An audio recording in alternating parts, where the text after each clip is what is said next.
बोलिए भक्तवत्सल भगवान की जय। एवं गजेन्द्रं मुखवर्णतं निहं विशेषं ब्रह्मादयो विपलद विपितलिंग विमान नैते यदो प्रसविता निखिलात्मतो तं तत्राखिला परमयो हरिराविरासि।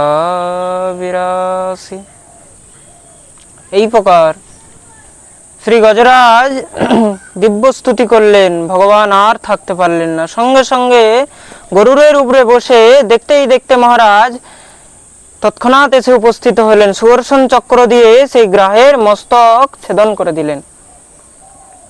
গ্রাহের উদ্ধার করেছেন। গজরাজ মুক্ত হয়ে সেখানে এই মহারাজ একটি পদ্মফুল সুর দিয়ে নিয়ে সে গোবিন্দের চরণে সমর্পণ করলেন। গোবিন্দের চরণে সমর্পণ করলেন। ভগবানের শ্রী পাদপদ্ম স্পর্শ করে সেই গজরাজও উদ্ধার হয়ে গেল। বলিয়ে ভক্তবৎসল ভগবান কি জয়। শ্রী শুকদেব প্রভু এই প্রকার গজ উদ্ধারের কথা বর্ণন শ্রবণ করালেন। দিব্য মহারাজ কথা বর্ণন শ্রবণ করিয়েছেন। একটি প্রশ্ন হলো যে ভগবানকে ডেকেছিল গজরাজ, আর উদ্ধার হলো আগেকার গজের না গ্রাহের? বলো, জোরে বলো। গ্রাহ তো ডাকেনি, কিন্তু ভগবানকে না ডাকলেও কি উদ্ধার হয়? বলে আজ্ঞে হ্যাঁ। বলে কি করে? অহম হরে তব পাদ মূলম দাসামি দোষম ভব।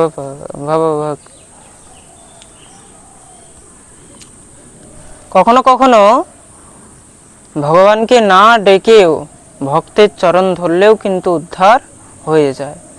ভগবানের চরণ ধরতে তো সবসময় পারবো না, কিন্তু যে ভগবানের চরণ ধরে রেখেছে তার চরণ ধরলেও উদ্ধার হয়ে যায়। আর কখনো কখনো ভক্তের চরণ ধরলে আগেই সহজ সরলে উদ্ধার হয়ে যায়। ভগবানকে ডেকেছে গজরাজ, উদ্ধার আগে কার হয়েছে? গ্রাহের। জগন্নাথ পুরীতে যাবে, পুরীর মধ্যে শ্রী জগন্নাথের দেবের মধ্যে সেই রান্নাঘরের মধ্যে একটি উনুনে 2, 3, 4 করে হাঁড়ি বসানো রয়েছে। আর সেই হাঁড়ির মধ্যে সব থেকে কোন হাঁড়ির চালটা আগে সিদ্ধ হয়? নিচেরটা নয়। কোনটা? সর্বপ্রথম উপরেরটা। আরে ভাই, আগুন লেগে রয়েছে নিচে, আর সিদ্ধ হচ্ছে কোনটা আগে? উপরেরটা। এটাই হলো ভগবানের সিদ্ধান্ত। যে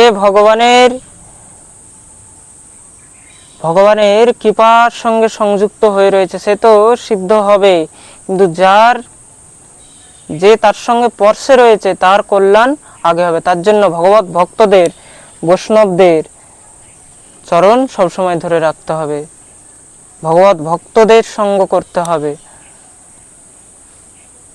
তোমার যদি উদ্ধার নাও হয়, কিন্তু তুমি যদি তার চরণ ধরে থাকো, তার পাদস্পর্শ নিয়ে থাকো, তার সঙ্গ করো, তবুও তোমার উদ্ধার হয়ে যাবে।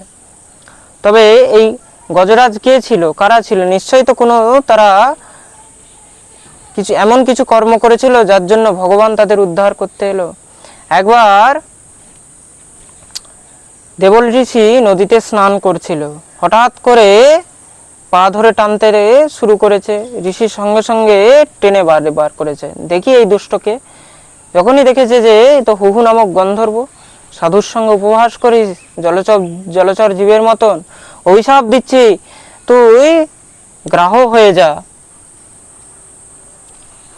অভিশাপ দিচ্ছি তোকে, তুই জলচর জীবের মতন আচরণ করিস, যা তুই গ্রাহ হয়ে যা।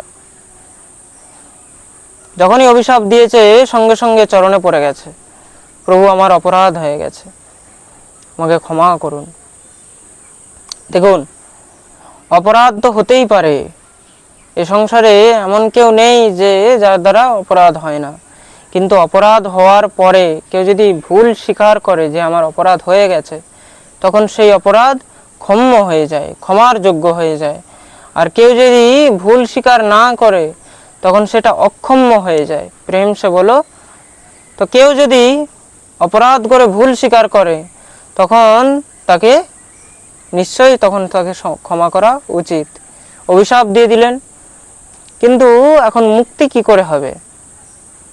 ঋষি তখন কৃপা করলেন, বলে যাও, যা হওয়ার তো হয়ে গেছে, এখন আশীর্বাদ করছি। এই যে তুমি পা ধরেছ না, এই পা ধরার সিস্টেমটা কিন্তু আর ছেড়ো না, এই অভ্যাসটা আর ছেড়ো না। এই চরণ ধরতে ধরতে না জানে কখন কোনো ভক্তের চরণ তুমি ধরে ফেলো, আর তখন তোমার উদ্ধার হয়ে গেল। আর আজকে গজের চরণ ধরে গ্রাহের আজ উদ্ধার হয়ে গেল। প্রেম সে বলো। আর এই গজরাজ কে ছিল? বলছে এই গজরাজ ছিল পূর্বজন্মে ইন্দ্রদ্যুম্ন নামে এক রাজা। নিজের সমস্ত রাজপাট ত্যাগ করে দিয়ে বনে বর্ণকুটিয়া বানিয়ে ভজন করছিলেন।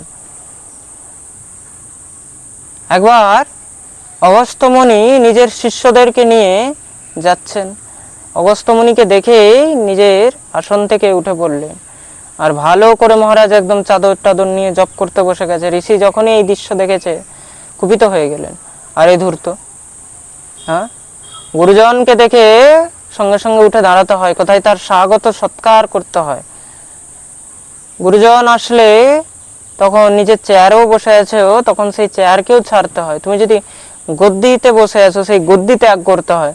তুমি যদি আসনে বসে আছো, তুমি আসনকেও ত্যাগ করতে হবে, অন্যথা উঠে দাঁড়িয়ে তখন সম্মান জানানো উচিত। আর সেই জায়গায় তুমি ভজনের ঢং করছো। ক্লাসের মধ্যে কি হয়, যখন টিচার আসে তখন কি করতে হয়? উঠে দাঁড়িয়ে স্বাগত করতে হয়। যখন গুরুজন এসেছে তখন তখন তার সম্বোধন করতে হয়। কোথাও কোনো অফিসের মধ্যে আসেন, তখন যদি অফিসের বস আসেন তখন কি করবেন?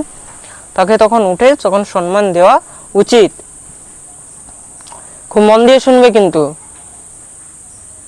এবার বললেন যে আমি সম্মান জানাবই না, এবার কি হবে? এবার দেখো, সঙ্গে সঙ্গে অগস্ত্যমুনি অভিশাপ দিয়ে দিলেন, যাও, আপন্নঃ কঞ্জরিম আত্মন স্মৃতি বিনাশন। অভিশাপ দিলেন, তুমি হাতি হয়ে যাও, গজ হয়ে যাবে।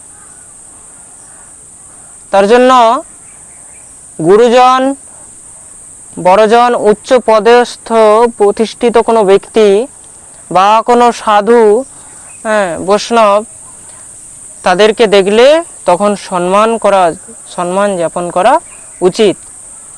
অভিশাপ দিয়ে দিলেন, আপন্নঃ কঞ্জরিম ভবা, যাও, তুমি হাতি হয়ে যাবে। সঙ্গে সঙ্গে চরণে পড়ে কাঁদতে লাগলেন, প্রভু ভুল হয়ে গেছে, অপরাধ হয়ে গেছে, আমার মুক্তি কি করে হবে? বলে দেখো, অপরাধ হয়েছে সেটা যে তুমি স্বীকার করলে, তার মানে নিশ্চয়ই তোমার মুক্তি হবে। অভিশাপ তো আর বৃথা যাবে না।